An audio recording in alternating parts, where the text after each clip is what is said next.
Thank you for the introduction. As you can see, I'm not in jail, so made it this time too. And today we're going to speak about refactoring. Quick spoiler, if you ever heard any of my talks, if you've been here maybe in 2019, I'm a big fan of live coding on stage. It's like my little comfort zone that I get in the middle of slides, audience, and everything. That's why today's talk is going to be extremely uncomfortable for me, because there is no live coding. But there was so much code that led to developing this talk that I think it counts. So let me quickly reintroduce myself. My name is Natalia Tepluhina. I'm Vue.js core team member. I care mostly about Vue documentation. That's why I was extremely excited during Caroline's talk, just sitting in first row and nodding excitedly for all the talk. I'm a staff front-end engineer at GitLab and a Google developer expert in web technologies. But for today's talk, only this part matters, because we will be speaking about large-scale refactoring that GitLab went through. Let's start with a Wikipedia quote, because I think every speaker today has some quote from the Wikipedia, so I'm not different. Code refactoring is the process of restructuring existing computer code without changing its external behavior. That's why mostly it's development team who decides to go into refactoring. Yes, product also can notice some issues and initiate the refactoring, but 99% of time, it's one of the engineering. So what are some examples that we can go with code refactoring? Getting rid of some outdated patterns that you have in your code. This clicker is amazing. Okay, old school way. Introducing some new tools to your code base and getting rid of maybe some old ones. And improving code maintainability, maybe just abstracting some patterns, reusable components, component libraries, design systems, everything like that. But there is also a special case of refactoring. I call it quicksand refactoring. Why quicksand? So, in a nutshell, quicksand is extremely dangerous type of terrain that looks harmless, it looks safe. And when you look at it, I think it's just a few simple steps, just like in this case. It's just a migration, right? It's just like a library upgrade. Just install Apollo 3, change the imports, and everything is working, right? Just a few steps. And just like with a quicksand, next minute you realize that you are deep down in quicksand. Just for the statistics, that's how it started. 2020, right around Apollo Client 3 beta, just before release. This is how it's ended. Magic doesn't work again. 2022. And this is just for migration. That's why the quicksand metaphor is pretty good here. So, where does the migration start? Where does any refactoring start? We define a goal, of course, but let's assume the goal is defined. The next, and the most important step, is finding out who is responsible. At GitLab, we call it directly responsible individual, or DRI. And this will be the person who connects everything that is related to refactoring. This is like person you go to if you have any question about how refactoring goes, where we're at, how can you help with refactoring.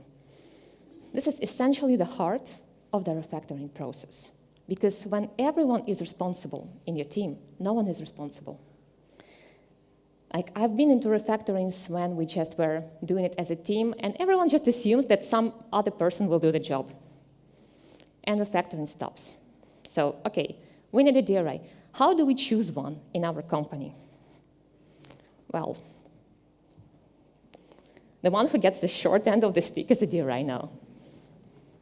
And in this particular case, that was me. I'm joking, of course. In real life, when we speak about refactoring, not just the task that you have from the product, not your deliverable, normally DRI reveals themselves, because there will be someone in your team for whom this refactoring is extremely important. It's basically a pain. They want it for a reason.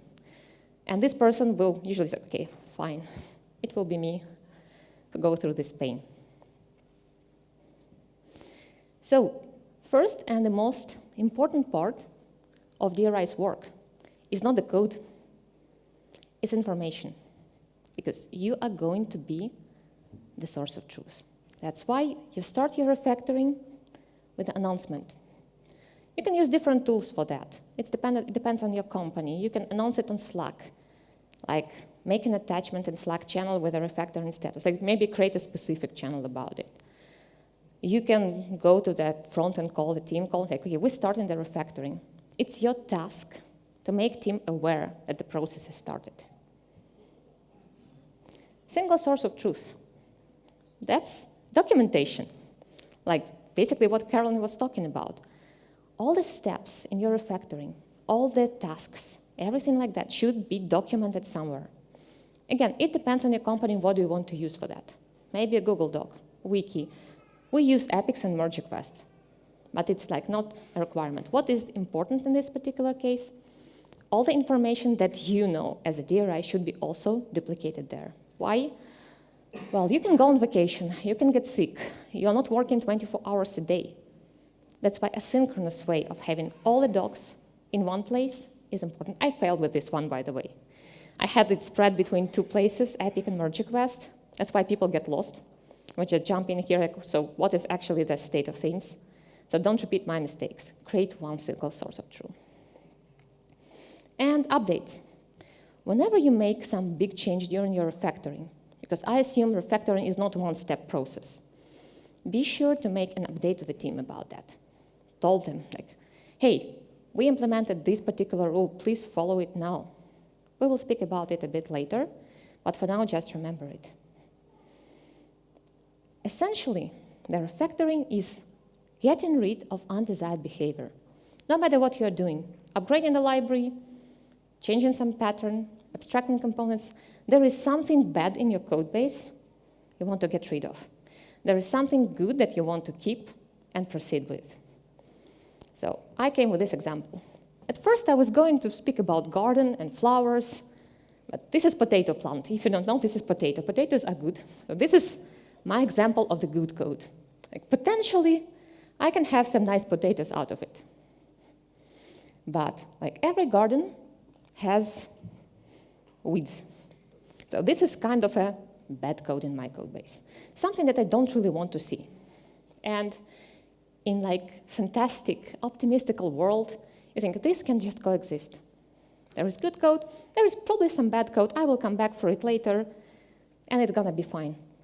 No. If you have a bad code in your code base, just one little patch, people will be doing that all the time. New developers, seasoned developers. Oh, I think we had this for this form. Copy, paste, bad code reproduces itself.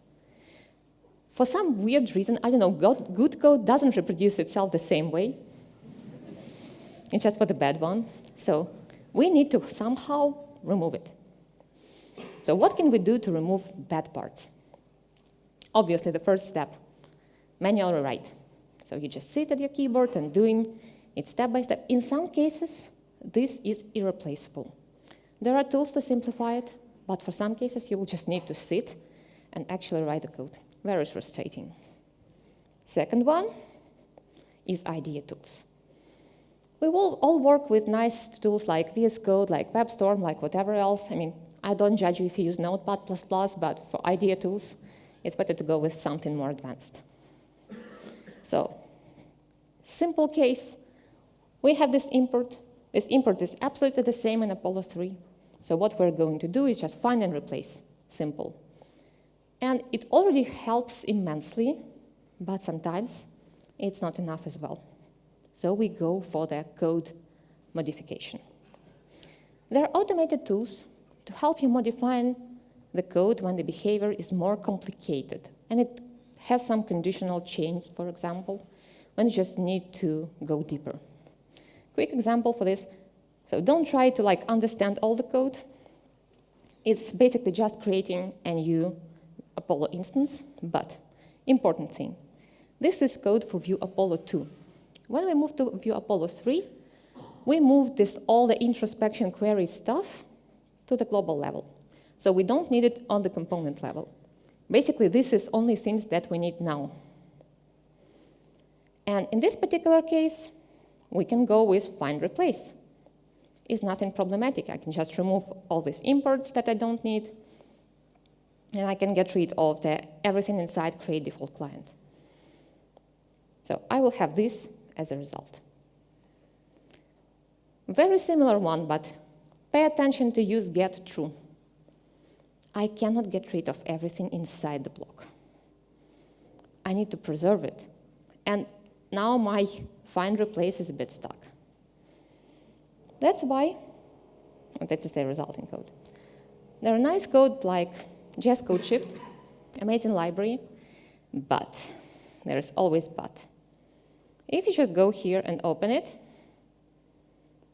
these are all the docs for the library. I see Caroline's face. She's like, she's enjoying it. There is some usage, transform module, API, which is good for API reference. The problem is it doesn't tell you how to do a thing. And as a result, a spoiler, you will have some kind of this code. Okay, disclaimer, I'm not normally using light theme in my IDE. It's just for the conference. So don't judge me. So normally you will have this kind of code as a result, which doesn't help too. It looks like a JavaScript, but you have no idea what's going on here.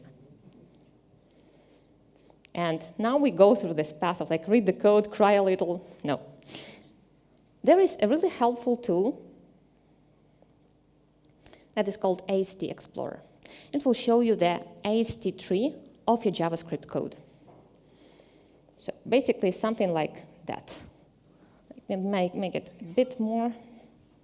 No, it's too much. Like that. So this is my code on the left side. And this is the result that I have here. So I have my body, and like there is an import declaration that contains of some specifiers, there is a source of it, and so on and so on. So whenever you write the code, you just need to remember a few simple methods of JS code shift and go for it. So right now it's a bit more clear, so we're just finding an import declaration, and we're filtering it, and everything is cool. Oh, I think we're just lacking something. Let me quickly check. So this is my input file I'm working with, and I replaced this one, replaced that one, but there is nothing for Apollo cache and memory. Okay, I'm looking at the timer. Time is fine. I just sneak my comfort zone in here. I will just do live code. I didn't plan to, so bear with me. Let's just try to modify this file too. So what do we need to do? First idea, let's just remove all these import, because we only need introspect fragment matcher from it, and we don't need the import anymore. So let's look at our IST tree. Here we go. There is our import, and it's an import declaration, so we need to find it right now. We will be finding it by the source. So we want to find an import declaration that has a source value equal to Apollo cache in memory. Okay. So const Apollo in memory matcher is equal to root. And root is just basically our source. Find. So we want to find, this is API of CodeShift, import declaration, where the source value is equal to, Apollo cache in memory. And when it's there, we want to remove it. So this is very intuitive part of the code. We will run JS code shift. This is globally installed. And you can see this D flag in the end. This means dry run. I'm not modifying the file. I will just print the output here in the terminal. So fine, we just removed the whole import. Cool. We could do this with find and replace, why bothering ourselves with the modifier, but what if I have one more import here?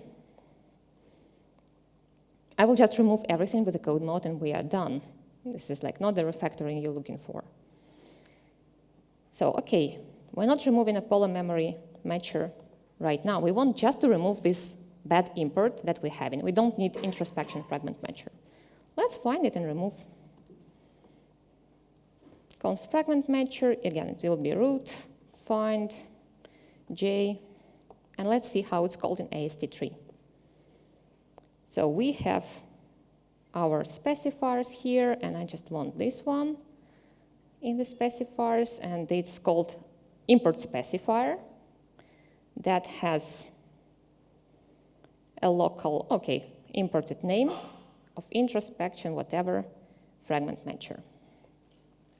So I'm looking for import specifier right now, where imported what? Imported name. Name is equal to that. And then I remove it, because getting rid of bad code is amazing. Remove all the weeds. Okay. Try run again. Now it looks good, but there is always a but. If I had my previous case, let's check that, what result would we have? This is bad result. It's like not what you want. And this is the point where your code mode is shining, because you can write conditionals, just like in normal JavaScript. So we have our condition. What condition are we going to use? We have our Apollo in-memory matcher. Where is my nice? Yep, here it is. So now it will be a bit more complicated because I'm writing get 0, because this method will find a collection. If there were multiple imports, it will just return the array of them, and we don't want that. We only want the first one, because we know the import is one only. It has a node. It has an array of specifiers, you remember. And when we have only one specifier, and when it's fragment matcher, again, this is a collection, so I'm fine with like length is more than 0. So in this particular case, if it's only fragment matcher, we go with removing all the Apollo in memory. Else, we want to remove the fragment matcher. Okay? Let's go try it. Oh, Apollo in memory, yeah, I just called it without remove. Not like that.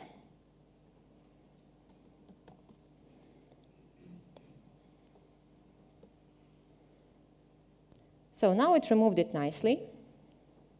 And for transform part, let's just return our something else. Like that, and run it again. So now we have it all, and the only thing we need to change, you remember that I was changing imports with find replace. Apollo cache in memory doesn't exist in Apollo 3, so we need to also change the name of the import.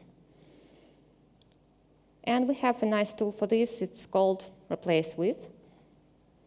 Apollo in memory matcher replace with. We use the node here. Okay, brackets. And in this particular case, we want to say that node, what it was, source value. So node source value now equals to, what was Apollo? Apollo client core. And we need to return the node. Okay, one more try with a try run. Now it's beautiful. And the only thing I need to do to change the file is just, it's not a dry run anymore. And now my input file looks exactly like it should.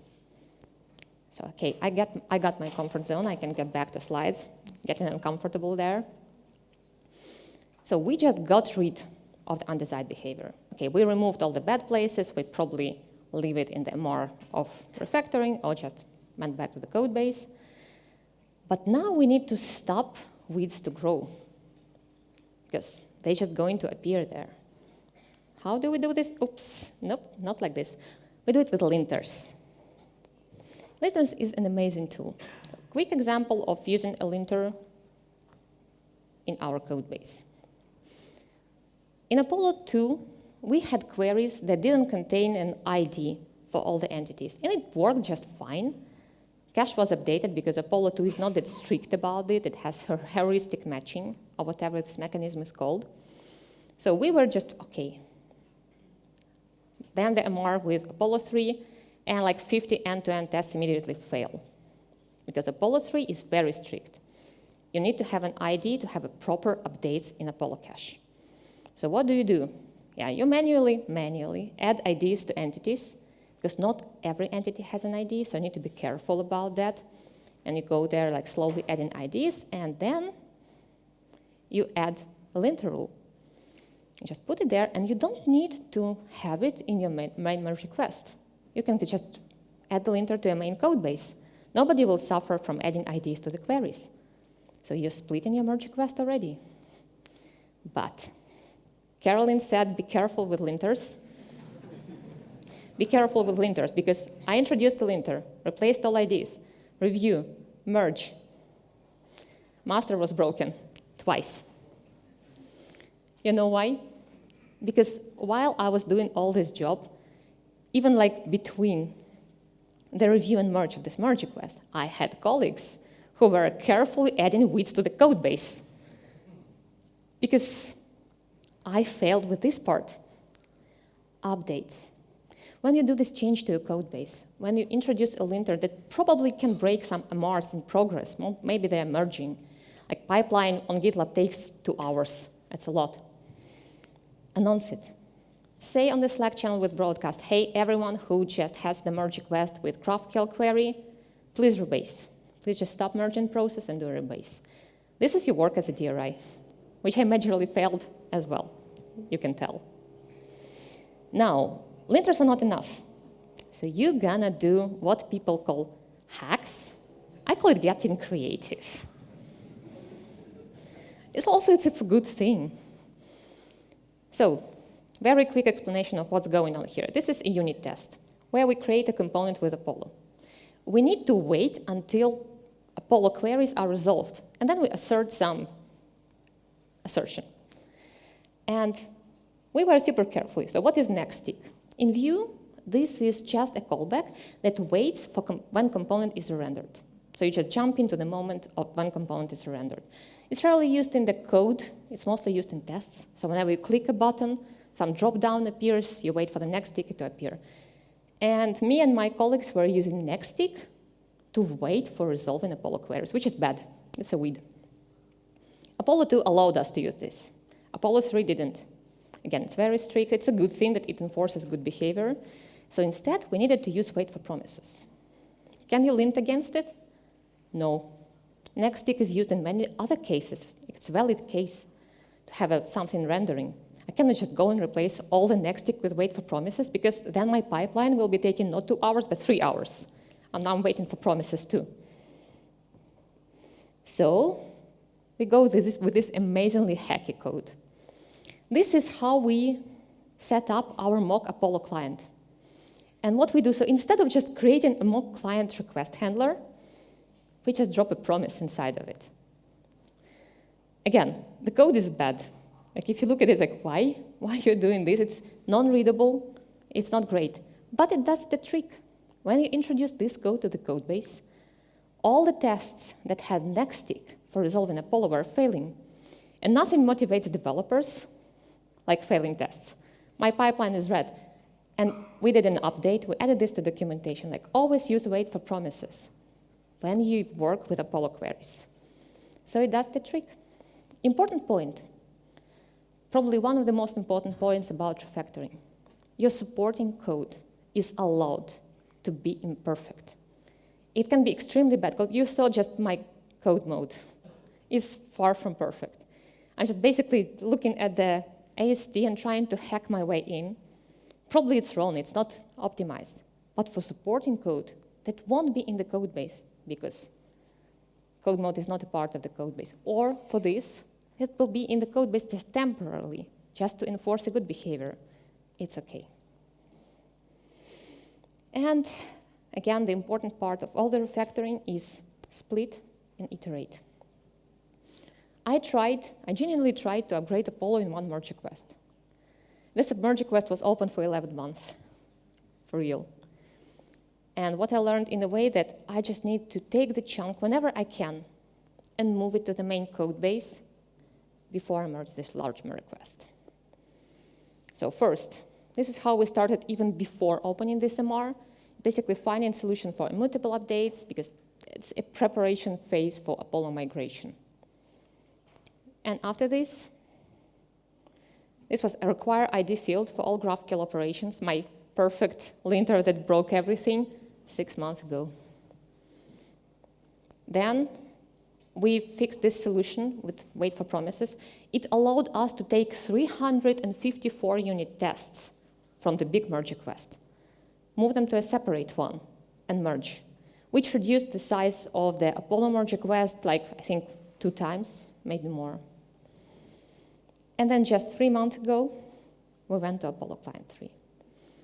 So main points, just like a takeaways from this talk, find the DRI, find this unlucky person who will be handling it.